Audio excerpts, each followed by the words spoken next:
Hey, AP Chemisters, this is Mrs. Vanderwally. Well, the last one kind of abrupted quickly, so apologize for that one. We didn't quite finish this problem.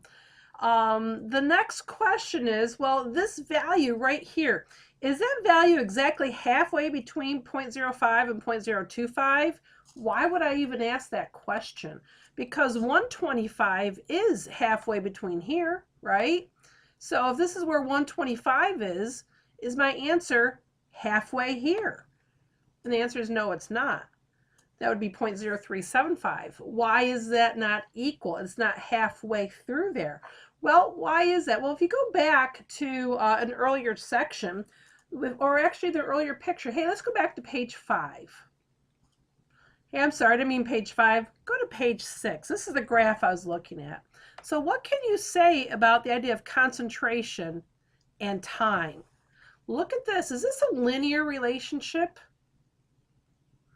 No, it's not. Zero order is, first and second are not.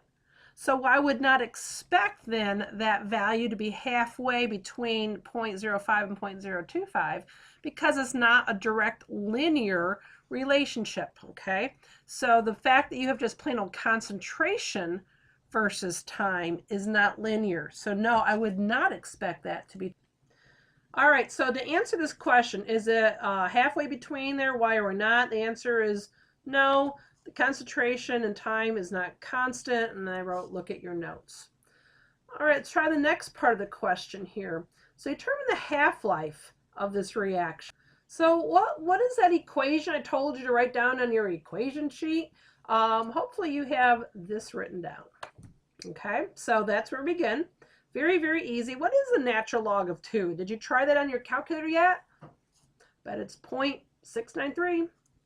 We already have our K value from part A. And if you do the math, hopefully the math isn't too hard. Look at these numbers that kind of cancel each other out. Should not surprise you, it's 100 seconds. Oh, it should not surprise you, it's 100 seconds. Let's check this out. Go back up here again. So if our original amount is 0.1000, right? What's half of that? 0.0500, right? How much time did it take to get that half? Right here. Okay, so the half-life is 100 seconds. Okay, hope that helps. Okay, let's go on to the next problem. All right, looks like problem number 14 now. A certain order, first order, very important, first order reaction, don't overlook that, has a half-life. They're telling you the half-life is. So what equation do you think you're going to start with? Yeah, that one. All right, half-life of equal 20 minutes. Where does that 20 minutes go? You only have 3 choices. Here's where your 20 minutes goes. All right, and so there you go. And if you do your math, go ahead and do the math right now. Solve for K. Hopefully this is what you got. So your K is 0.0347. Notice that your minutes is like 1 over minutes. Minutes because of this.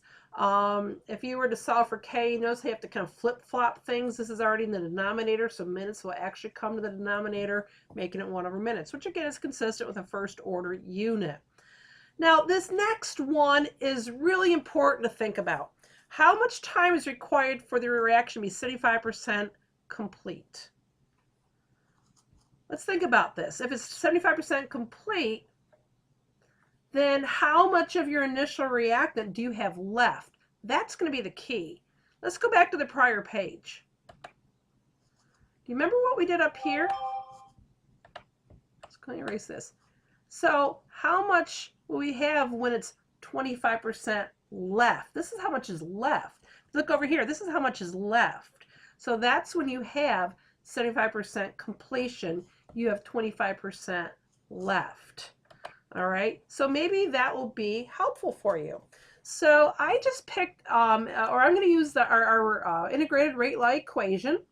And because really what they're doing is that they're saying like, all right, my initial amount, let's say is 100%. My amount after 70% is over is I have 25% left. So I'm going to be using this equation again because it's talking about time and different amounts. So like I said, I'm going to use like 1 and 0.25. I don't know what my original amount is. I just know that at this certain point, I have 25% left. So I'm going to use these numbers. So now what am I going to do? I'm going to subtract natural log of 1 from both sides. And go ahead from this point and you complete the equation and solve for t. Why don't you go ahead and pause this. Okay, so hopefully you got it. So when I take the natural log and subtract, I get this. Divide both sides by negative 0.0347, and you end up with basically 40 minutes. Now, does this make sense? Go back to the front, the page before this. Yeah, this one.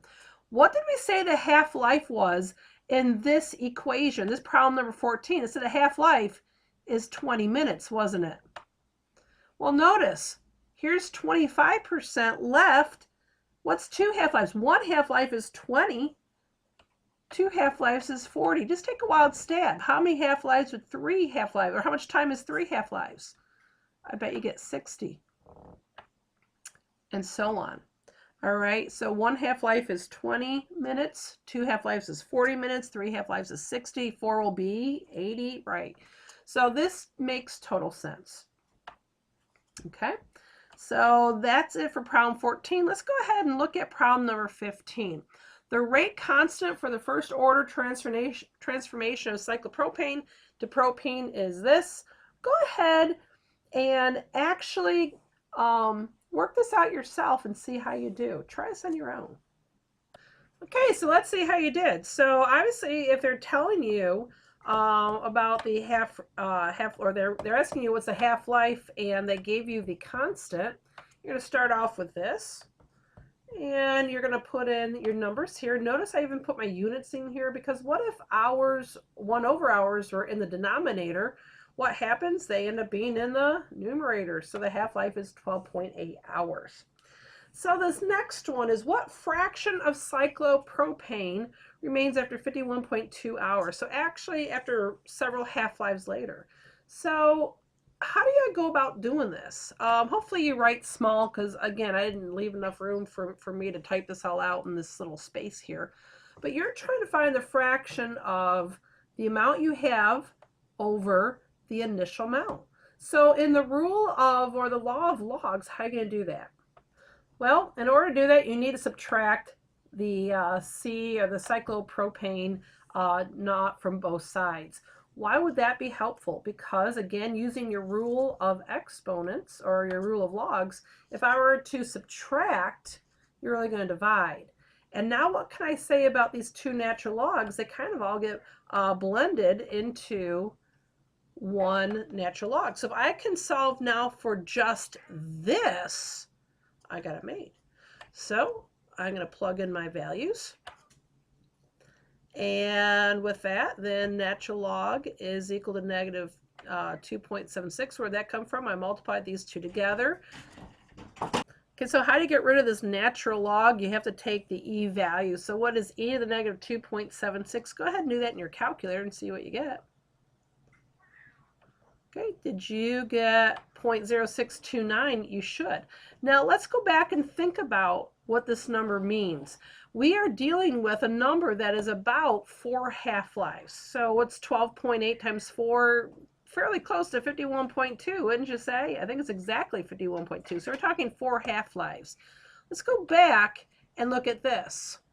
All right, here we have 3 half-lives. What would 4 half-lives be? Well, what would this be as a percentage? Wouldn't that be half at 12.5% again? And the answer is yes, which is really the value that we have on this page. So that number does make a lot of sense. All right, so it's awfully close to 0.0625 if it doesn't exactly equal it. So yes, that number makes sense. Why don't you guys go ahead and pause this, and if you didn't get letter B, go ahead and work on letter C, because it's done pretty much the same way but using 18 hours. So go ahead and do that, and I'll be right back. All right, so to finish this problem out, letter C, what mole fraction remains after 18 hours? You notice I just kind of picked up at this thing. So this is where our fraction is going to come from. Now it's a matter of just plugging in the numbers. So notice our constant is still the constant.